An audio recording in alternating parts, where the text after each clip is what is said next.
अनन्य दिव्यता और समृद्ध इतिहास मुकसाथी माँ समलेश्वरी मंदिर।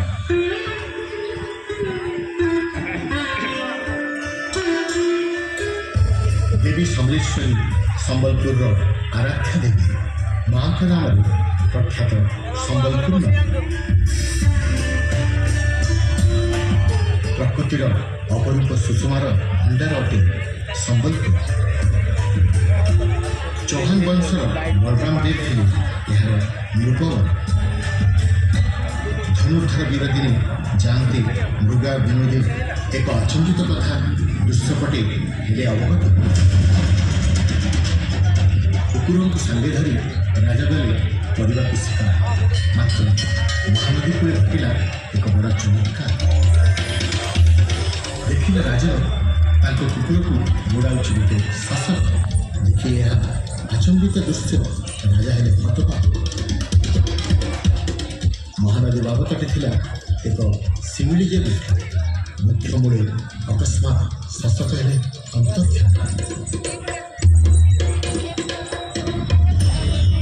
देखी चिंतामग्न राजा सिरे को कले प्रस्थान। निद्रा काले देखी राजा एक अद्भुत स्वप्न उजागर हुई राजा बसिले। तुरंत देवी समलेश्वरी सपन कहले नदी बक्षे रही अच्छी गुणगरा रहुछि मुई एबे ताहारी मध्य। सिमिली वृक्ष मूले मते करज स्थापन एथिपाई मंदिर निर्माण कर राजा। स्वप्नादश दे देवी अंतर्ध्यान हेले। निद्रा तेजी देवी को जी भाड़े राजा सिमिली वृक्ष मूले राजा देवी समलेश्वरी करले स्थापन। शताब्दी शताब्दी धरी देवी होउछन्ति सेठारे आसी।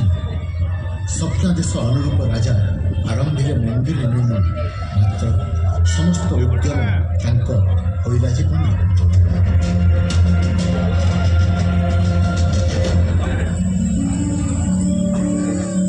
देवी समलेश्वरी परम भक्त बलराम पाणिग्राही और तांक पत्नी आसिले आगे संपन्न करने को मंदिर निर्माण।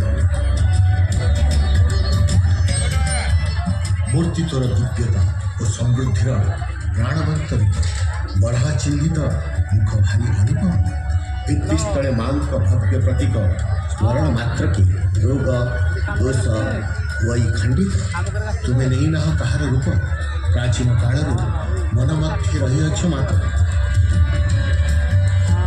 हे देवी समलेश्वरी अटल शांति प्रदायी प्रतिध्वनित हुए तो रहस्य पृथ्वी गर्भर। प्रतिवर्ष 3 पर्व हुई पालित पुरपल्ली हर्षोल्लासी हुए विगलित। हस्ते धरी पुष्पांजलि सर्वपुरवासी माँ पद्मरे माती होइथन्ति।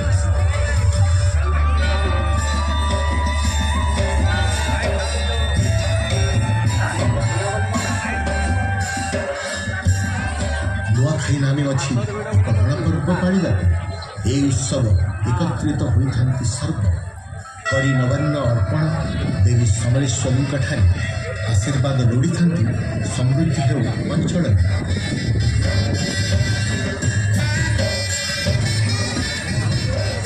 महाविश्व संक्रांति आसे मृत्यु उपरे प्रेमर कथा जे भाषे।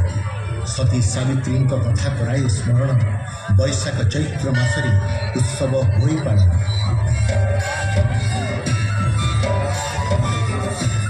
शारदीय दुर्गा पूजा हो पालन। दर्शन कर माँ सदै हुअन्ति प्रसन्न। देवी समलेश्वरी महालया दिन धवलमुखी बेश दियंती दर्शन। गंगा स्नान समय मिले पुण्य बड़ देखी धवलमुखी बेश सफल।